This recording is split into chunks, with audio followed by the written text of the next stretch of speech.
Welcome into the Sick of 365 post-game show. I am Paul Catalina alongside Garrett Ross, and Baylor just loses in really heartbreaking fashion in two ways around, 20-13 to Utah. Let's kind of good, bad, and ugly this thing, Garrett, right off the bat. All right. The good. They really played with a lot of heart and toughness and fire today. That was what I expect from Dave Aranda teams on a baseline. That was the baseline Dave Aranda, Jeff Grimes, Matt Powledge, Eric Mateos kind of toughness that we saw. And the offensive line played better, although they still got problems. Yep. Dominic Richardson is a really, really good player and a really perfect fit for this offense. So those are all good things. The defense was a Dave Aranda defense for the most part. The bad thing is Utah is clearly the more experienced team, and in crunch time made those plays and had to do it with their third-string quarterback, which I wonder, had Kyle Whittingham been able to kind of pull that trigger earlier and put Nate Johnson in and take Bryson Barnes out, if this game would not have come down to what was a crazy situation at the end of the game. And exactly why they were trying not to score the touchdown, because they didn't want a weird thing to happen. And Baylor, look, that was, you can criticize all you want. I'm not trying to pump sunshine. That was a positive step. The problem is that they've now lost a game that they were favored by 4 touchdowns and then let an upset get away. Yeah, this is one of those situations where, Matt Jones, I think, had one of his better days at Baylor. You saw what he's able to do at the linebacker position. He had a couple of big plays, big hits there. The offensive line still needs to be more disciplined. But at the same time, they showed growth. They showed progression. They were able to open up some big holes there. And then you got to wonder at the end of the day if Utah's regretting not being able to put Nate Johnson out there. But, Baylor was able at the end. You got a great throw by Sawyer Robertson. I think that he showed a lot of promise. You see the upside. You see why they like him as a quarterback because of some of the throws he was able to make. But, yeah, they just got to be more disciplined, because at the end of the day, it's the self-inflicted things for Baylor that has them sitting at 0-2. Yeah. However, 12 of 28, 218, and 2 picks for Sawyer Robertson. Not going to get it done. It's not. Not going to get it done. And look, Bryson Barnes was even worse, 6 of 19 for 71 yards. Nate Johnson, when he came in, they let him throw the ball 6 of 7, 82 yards. Also, ran 11 carries, 32 yards. Jaquindon Jackson had a big day. Yeah. Although he seems like he's still a little banged up to you and me, Garrett. We talked about that for Utah. But this is – it's just – I think that when you get into it, and give us a call, 254-339-1122 on what you think about this, I just don't – I don't know. I don't know where Baylor really sits as we kind of hurdle through the rest of the season here. This is going to be kind of a sticky wicket for them all the way around, because you have not let 2 wins get away, because last week you just got it handed to you. Yeah. But you have, you've let one get away that would have been a huge, huge upset and an emotional momentum builder for you. A lot of people think they should have called pass interference on that last play. I think you definitely could. I think that's a weird thing that you always see, like in those moments, like, do you let it go because it is what it is? I don't know. Paxton thinks they should call pass interference. Let's see. Boom. I understand that, but at the end of the day, it shouldn't come down to needing to call or needing to be in a situation where we're judging the final call. Like, Baylor had plenty of opportunities throughout the day to make plays. They just weren't able to do it. I'm still trying to figure out where in this offense, like the whole idea when you brought in Dominic Richardson, right, was to get back to what you had a couple years ago when you had Abram Smith and you had Treston Ebner. They still aren't able to get both running backs going at the same time. Mm-hmm. And that's what I'm not able to figure out, because we know what Richard Reese is able to do. He set the freshman record last year, but when he's got, 7 carries, 21 yards, that's not going to cut it. And as far as your receivers, you've shown, Hal Presley's shown he can go up and get it. He can make plays. Keytron can do the same. Drake Dabney. Like, think about Drake Dabney against Texas State. This is a guy who had one of the better days at the tight end position. He has one target all day long. Like, you've got to figure out a way to get some juice going in this offense. And I think they did a good job of trying to spread the field, but the inconsistencies, man, that was, at the end of the day, that's kind of what got them. Yeah. 254-339-1122. Give us a call. The lines are open and connected to the right computer today. Yeah, I did that. Time. I got that. That's, look, the first game for everybody, it's got jitters, even us. And so second game, you improve most from week 1 to week 2. Look what we're doing here on the post-game show, guys. I just, like, there are more, I think, the good news, if you really want good news if you're a Baylor fan. The positives today are a lot more. I mean, like, the the positives don't really ever outweigh the negatives when you lose, but there is a better balance on the scales of good and bad, right? Yeah. And so today was a better balance. They really played tough. And if they can play that kind of tough, then they're going to, for each and every week, then they're going to have an okay season. But if that was just a one-off deal, if they can't build that back up, because look, they've got Long Island next week, that should be your get right game. And if they can get right a little bit, then they've got Texas and UCF back to back. Yeah. And that's going to be tough. I say Texas and UCF, and I'm being very rude about leaving out who's right after that, because it's not like Texas, UCF, and then Waco High that they have. No, they've got Texas, UCF, and Texas Tech back to back to back. So they've got to get right next week, and then they've got to get through what's going to be a storm. Now look, almost all these games are at home. They have so many home games, but their first road game is in Orlando. The first Big 12 home game for UCF, like, those things are going to be huge. They've got a lot coming down the pipeline right now, and they showed good things, but my gosh. All right, let's go to Chris in Missouri. Chris, thanks for your call. Hey, Paul. Hey, I want to say I'm sorry that Baylor lost, but it was a much better game than last week. Even in a loss, I think they can take some pride out of that, and I hope that they were able to rebound and have a great season from this point on. Great season from this point on. It was a much better game. And Chris, thanks for your call. Chris, also, thank you for the super chats when you do. You're a great viewer and listener of the show. We certainly appreciate it. Also, thank you for the super chat that allowed me to go on a legit rant yesterday. That was glorious. There's 3 of us here, so I don't get to go on rants as much. You can't just rant like crazy. Nah. Then you guys are gonna put me outside, and then I'm gonna be like, the CIA put a chip in my brain. But it was a good rant. It was a good rant yesterday. And thank you, Chris in Missouri, for that. I do think that there are better things you saw. There are better things. But right now, the offense cannot take advantage of things because the defense couldn't have set them up better today. No. At certain times, and they just cannot take advantage of things. Part of that is playing with your backup quarterback. As much ceiling as Sawyer Robertson has, this is his first career start. And it looked at times like his first career start. Look, Bryson Barnes last week was his first career start against Florida. This actually looked more like his first career start. He was bad. It might be his last career start, too. Probably should be.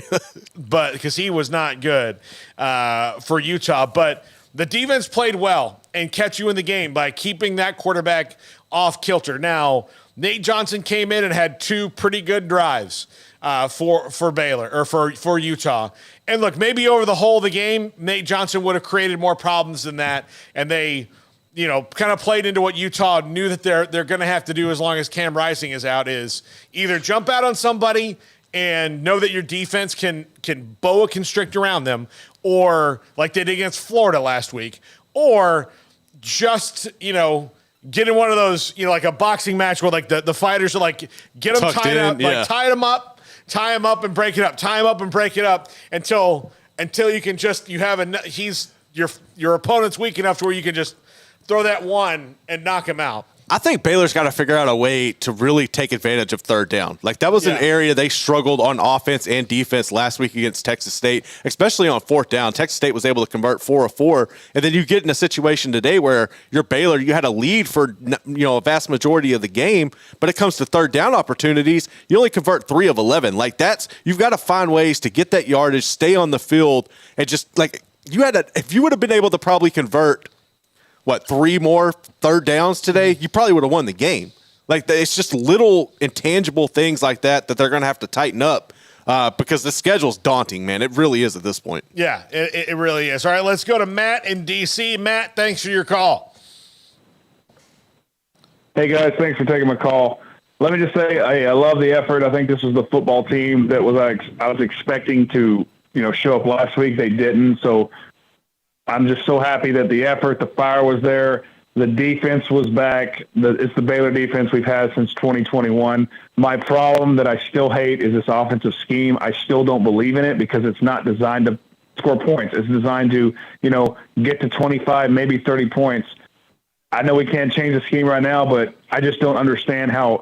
13 points is not going to beat anybody. Like, it's unbelievable, the fact that we just can't get to 30 and score points. I hated it during the Big 12 championship game that I was at, and just staring at how the hell we didn't score 30 points in that game, and we needed a miracle play again. And then even today, don't blame the ref, Baylor Nation. The reason why we lost is because we scored 13 points. But I love the effort. I saw a lot of positives today. The running backs are there.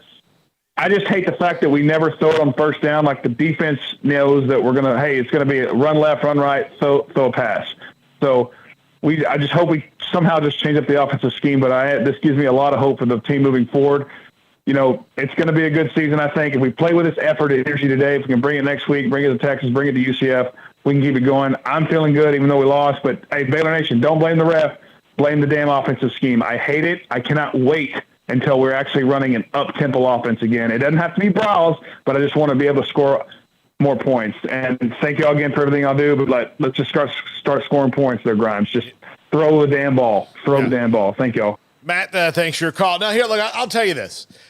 Here's how I feel about that. I don't totally disagree with Matt on the scheme now. Yeah.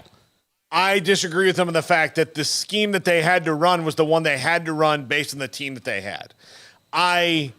Dave Aranda has now, and then they start recruiting towards that scheme, which is kind of like where they're at, right? Yeah. But and it works. It works a lot of places. What Baylor has not had, because when Jeff Grimes was the coordinator at BYU, that offense scored a ton of points, but they had a guy named Zach Wilson. It's a little different. So that's the difference between what's going on now is Zach Wilson and, guys like Puka Nacua was there, like they had really good skill players. I think Baylor's got the skill players. Like, the more I see it, I think they've got the skill players that can work in the offense. Right now, quarterback is an issue. Yes. Your starter is hurt. He played a good game last week in spite of that, and your offensive line is an issue. And if your offensive line was not an issue, like, that was the idea, was that the wide zone enables you to just kind of churn through offensive lines. Okay, these guys are gone. Boom. Step in.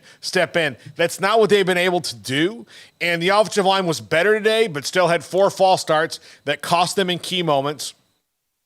And 3 in the first quarter, right? Or the first half took so long. Yeah. Because of the way that the first quarter ended, which was, Baylor got the ball with 8 seconds left. They ran one play. So there was a change of possession to 3.5-minute commercial, 1 8-second run off of the clock, a 4-minute commercial, then an injury in a 4-minute commercial. And that was like fifth. And then we had like a review, and we like all these 4 things happen, and we saw like 7 plays in 20 minutes. Yeah. It was like the end of a basketball game where each team has 3 timeouts. It was a lot. It would just, way to go. Like, I'm all for, as you know, Garrett, shortening the clock rules. Yes. But if TV's not also going to help out on that, and instead of going like, let's find other ways to advertise or enhance the product, adding another minute to every break doesn't slow it down. Like, okay, basically TV tricked college football into giving it more ad time. That's all it was. You all it gave was. them more money to make. Yeah, you gave them more ad time, which again, college football wants because eventually that money comes back to you. But that's all it is about. And I'm for speeding up the game. And I do think that in the fourth quarter, games are a lot better now than, in my opinion, because you've got there's like the stakes are raised a little bit, the degree of difficulty is harder, and which I appreciate. But to go back to the offensive scheme, I think they're caught in the middle right now. They're caught in the middle of, and then look, Baylor had a blue chip quarterback that they thought that they were going to sign to, and that didn't happen. So like they've got like all these things have kind of happened to them. They had a quarterback battle. They had to send off a guy, Gary Bohannon, went in the transfer portal, and that was probably for the best. We'll never really know, and there's just a lot. There's just a lot that goes into the scheme that hasn't worked out for them. I do think it would not hurt them to revisit what they're doing and why, and based on the players around that they're going to be able to get, what kind of scheme those guys are coming out of, so maybe you can hit the ground running a little faster. It's also weird because they haven't been able to put two things together that they needed at the same time, right? Like last year, even though the offensive line was hit and miss, it was much better than what it is right now, but you had no ability to make plays on the outside. And then now you come in this year, you have the playmakers, but the offensive line gives you no time. I feel like it's a situation where they just don't have the depth in the trenches, especially on the offensive side, to rotate those guys in and create those holes, because you got the right pieces in place from a running back position, right? Like Dominic Richardson and Richard Reese are dudes, but you got to open the holes up, and you're not getting that established, which isn't opening up things on the offensive side to air the ball out. But I'm really wondering and I understand where people are coming from by wanting that offense, especially now where it's like the hot thing and everybody is doing it. And it's weird. I just wonder how it's impacting how Baylor, from a schematic standpoint, is recruiting when a vast 95% of the schools in Texas are running these open offenses, these spread offenses, and they're developing players that are prepared for that. And when you get thrown into a scheme like what Baylor does, are you taking more time to develop, especially if you're a younger guy like Tate Williams? Like, I understand he's got a lot of upside. That was a 2A, 3A player that came from an offense that, it was just totally different. So I just feel like there's this weird conglomerate of things that are all happening at once, and they've got to figure out a way to fix it. And I think it really ultimately comes down to recruiting and adding more depth, which they've struggled at. Yeah, they really do. Let's take a break right here. Let's reload up the phones. We'll jump into the chat room. 254-339-1122. 254-339-1122. That's the phone line. Call us. We'll get into all this. This is the Postgame Show on Sikkim 365. Cars priced right both day and night. Average your car in Texas. Trucks built for you, red, white, and blue. Average your car in Texas. Cars that zoom with lots of room. Average your car in Texas. Count on us, a dealer to trust. Average your car in Waco, Texas. Pizza, burgers, and Bears football. There's no place around Waco that serves them all other than Bubba's 33. Come show your green and gold and enjoy some of Waco's best food and beverages while watching your favorite team, the Bears. When real Bears fans get hungry, Bubba's 33 is the #1 spot for ice-cold drinks, hand-stretched, stone-baked pizzas, and bacon-infused burgers. Join us for indoor or patio dining. Bubba's 33, Waco's restaurant and proud supporter of Baylor Bears football. Sick 'em, Bears.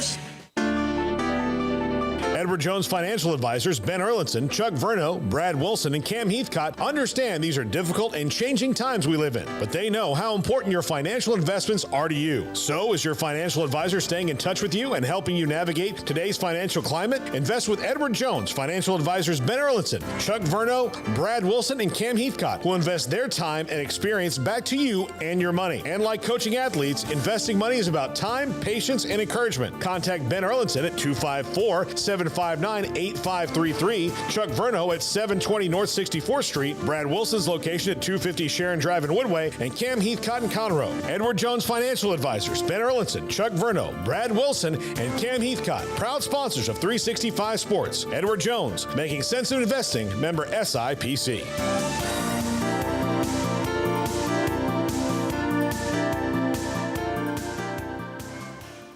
After my first car accident, I feared the biggest damage would be to my wallet. I expected a mountain of bills and a long, drawn-out process. But my Texas Farm Bureau insurance agent was there when I needed her and helped me get back on my feet and in my car in no time. Instead of a hassle, I got reassurance and a quick recovery. Stop by and see our agents at one of our 3 McLennan County locations. Coverage and discounts are subject to qualifications and policy terms and may vary by situation. TFNB Your Bank for Life is the official local bank of Baylor Athletics. Find out why more Central Texas are making TFNB their bank for life. Sign up for our Edge checking and savings accounts to earn interest or cash back. With 5 convenient locations and an award-winning mobile app, banking has never been easier. TFNB Your Bank for Life. Member FDIC.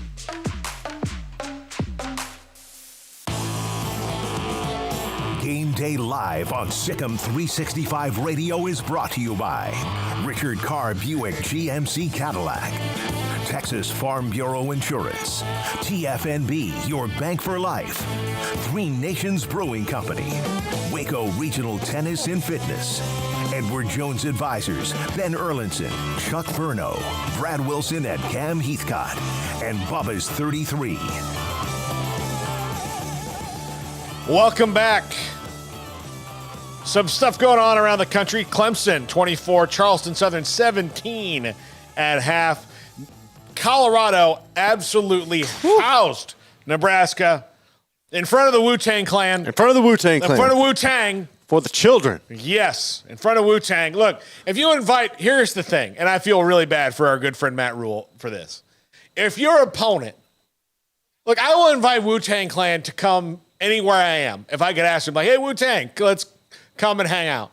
But the pressure is now on me to put on a good event. Yes. So if you get the Wu-Tang Clan to Boulder, Colorado, and mind you, they're from Staten Island, right? That's a long way.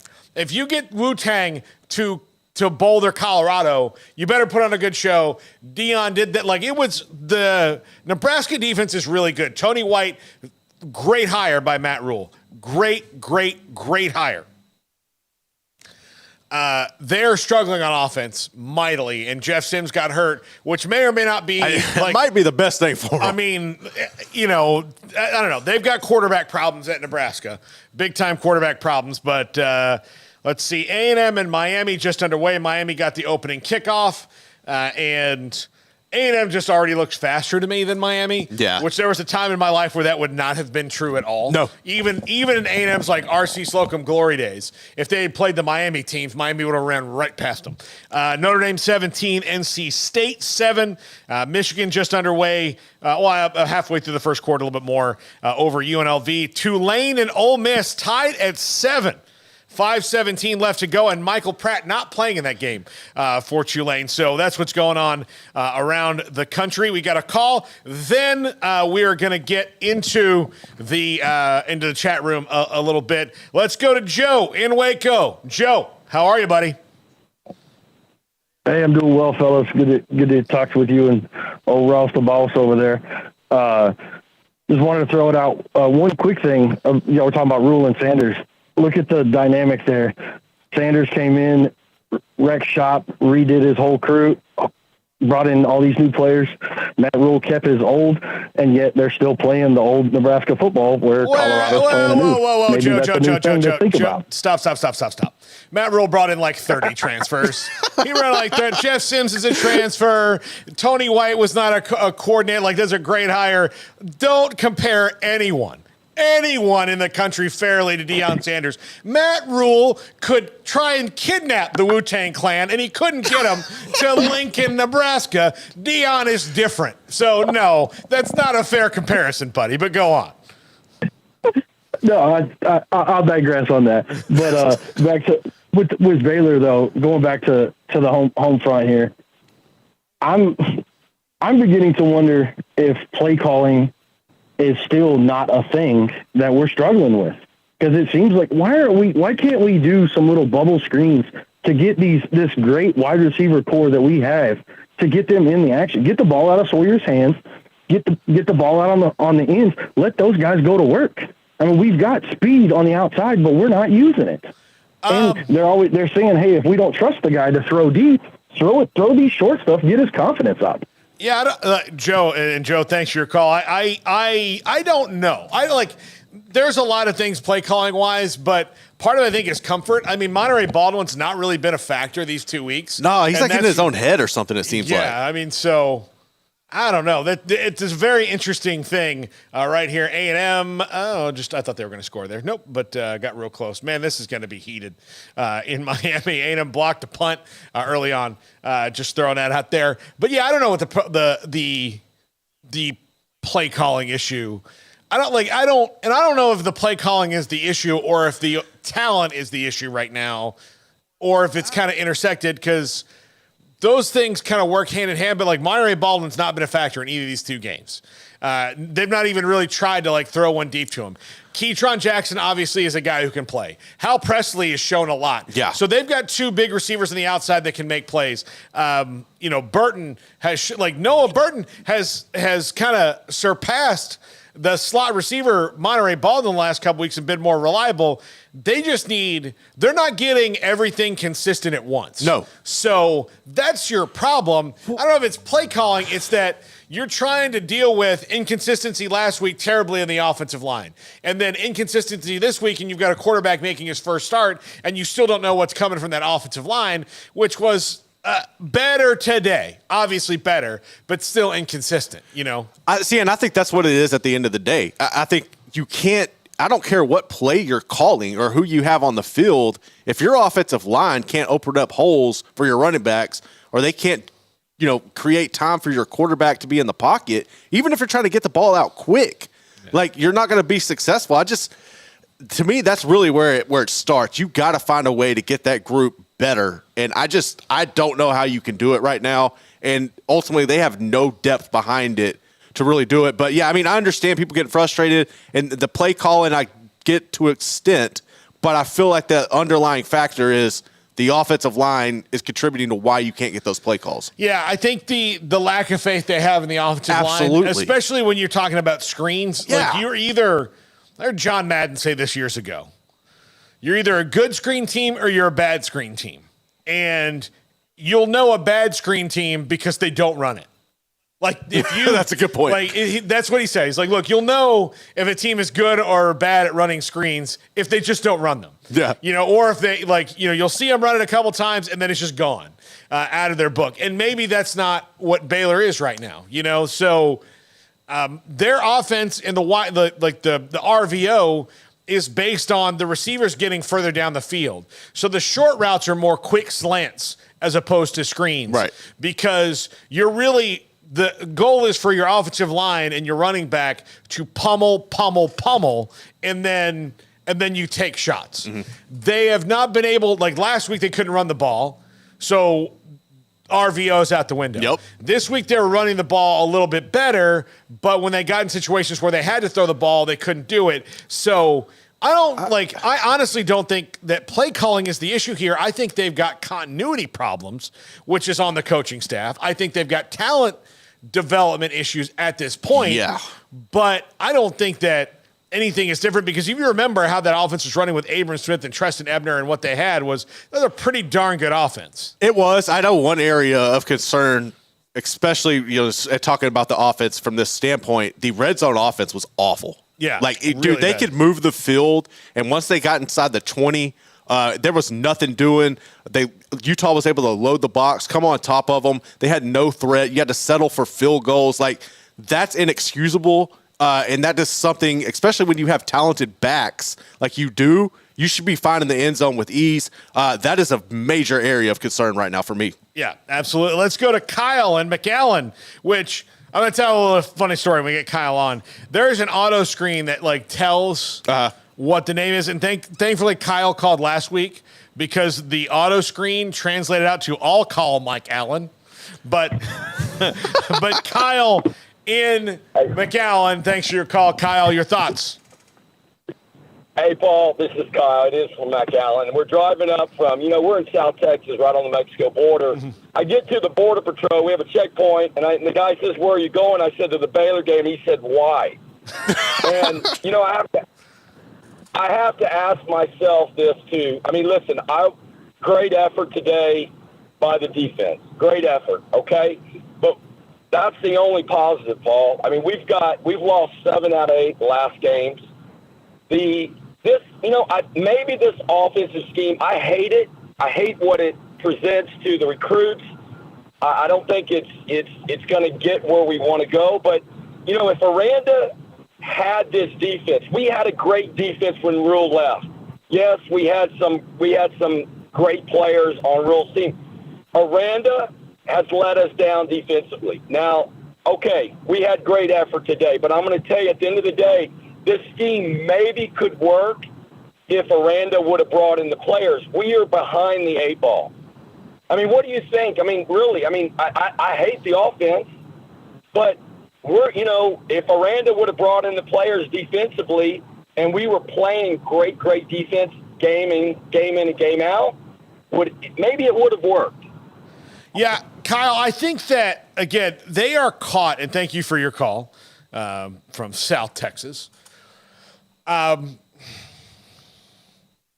to navigate it. I'm trying to put this to where I know.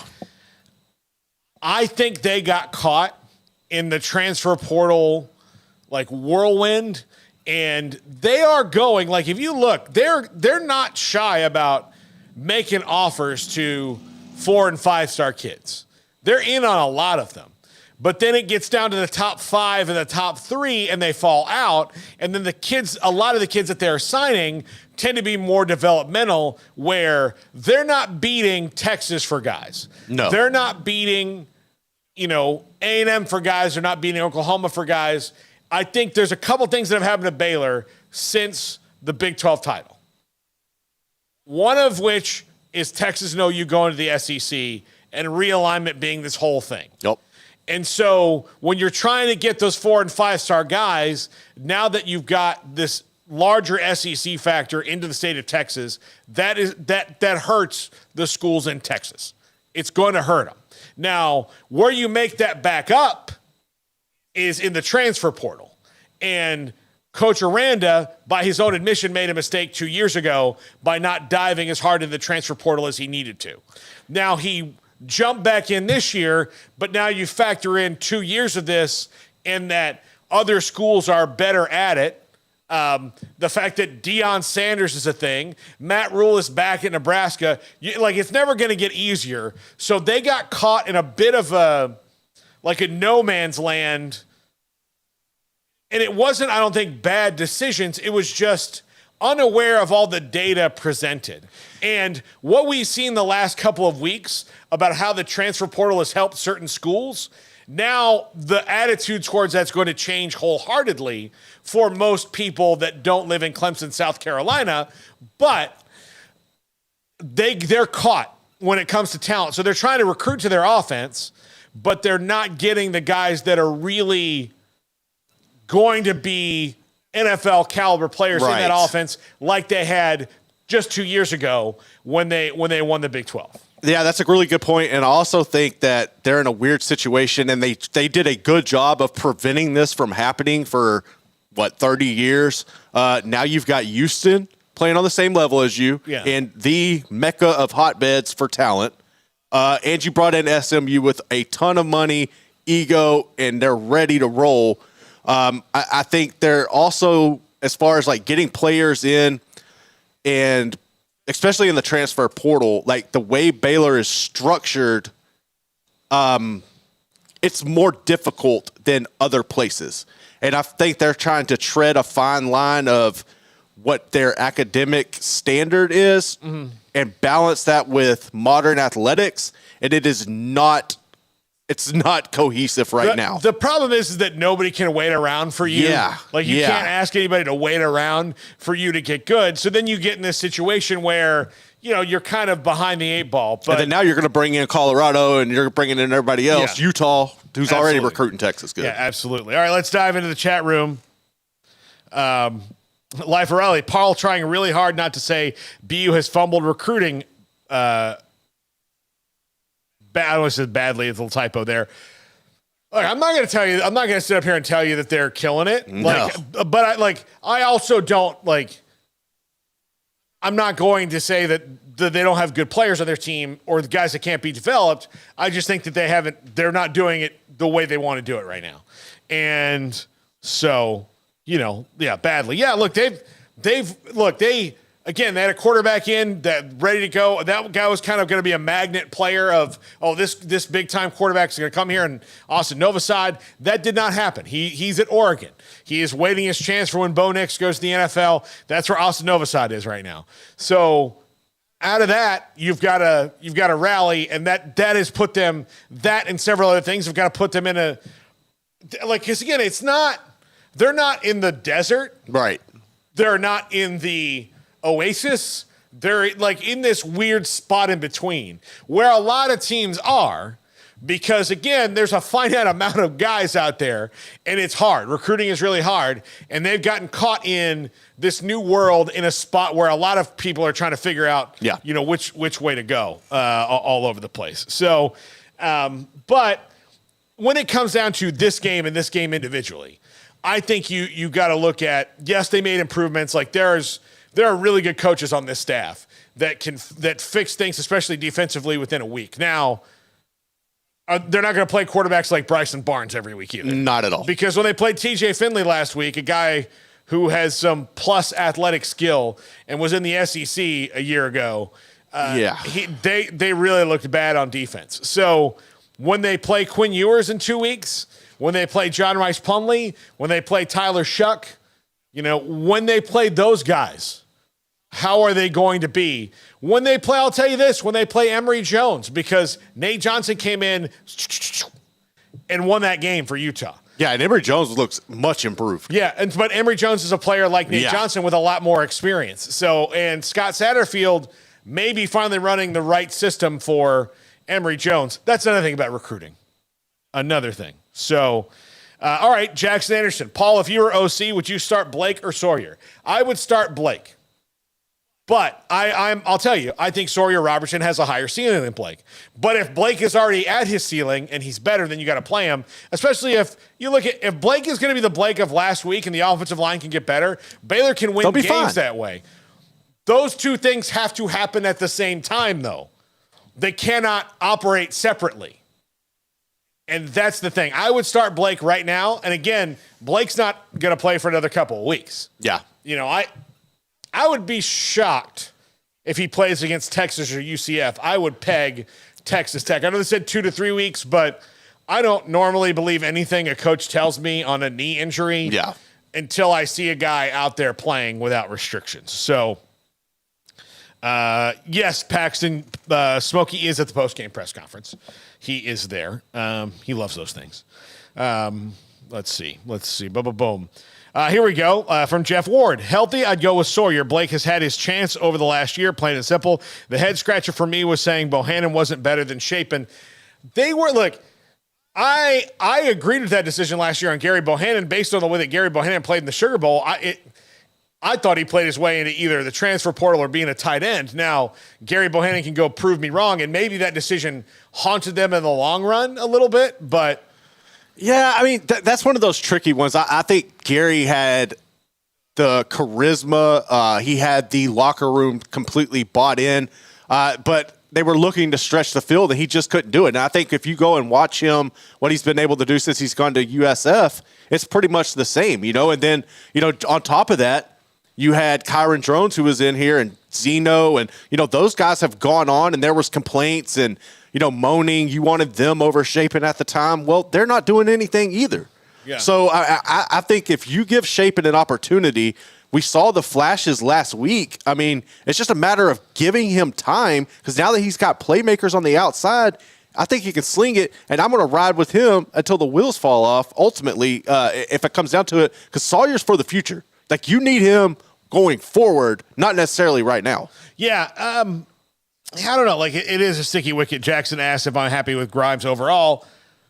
I don't know. Lately, no. I mean, I don't think he is either. I mean, like, again, it's not like, it's not, things are not working. They're on a 6-game losing streak.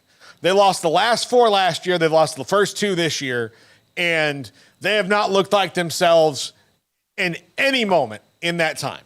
Since the last 3 minutes of the TCU game, they have not looked like themselves. No, they haven't. They just have not looked like themselves with the team that they were.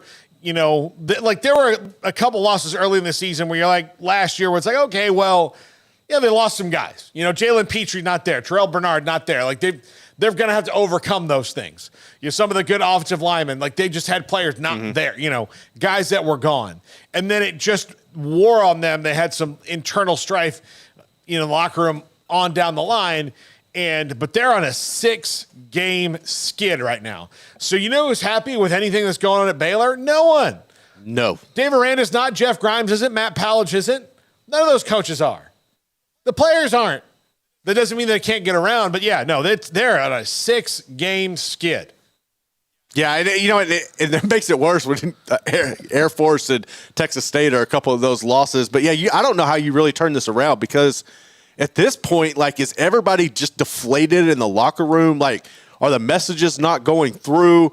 Because we see the effort. Like, the effort's there. It's just not putting it together. And that's, I don't understand. That's what I don't understand. Yeah, and this has been, in this 6-game losing streak that they've been on, you can point to things that are good in each individual game, but they've never been good at the same time. No, it's like a puzzle with all the pieces scattered out. Yeah, no, it's kind of wild. All right, well, we got one more call. We're going to do that. Nope, not doing it. Anonymous, not doing it. We don't do that. No on anonymous this show. We don't do that. You know that we don't. Stop wasting your own time. So, Garrett, final thoughts. My final thoughts are we saw progress. You see a lot of upside in what Sawyer Robertson can bring. The offensive line has got to get more discipline. It's completely inexcusable to be going out there and false starting 4 to 6 times a game, especially when you're at home. If you were on the road in a hostile environment, I might give you a pass, but that's just completely inexcusable. I think you've got to get Richard Reese more involved. You've got to give your quarterbacks time. I don't care if it's Sawyer. I don't care if it's Blake. You've got to give them time to be able to stretch the field. If you do that, you can win. If you can't, it's going to be a long, long season. Yeah, absolutely. They've got to start doing everything well at the same time. Yes. They've got to get out. Look, Long Island, here's the good news. Great chance to end the losing streak. You better. Then you've got some tough games ahead of you on the way out. So Baylor's got to get right in a hurry. It gets tense in a hurry. All right, thank you for watching. Thanks for listening. When you do, here on the Sikkim 365 post-game show, that's going to do it for us. Thanks for watching, everybody. We're back on Monday, all 3 of us here in studio. Don't forget about my new show, The Triple Option, 1 o'clock Central on Monday. See you then, guys.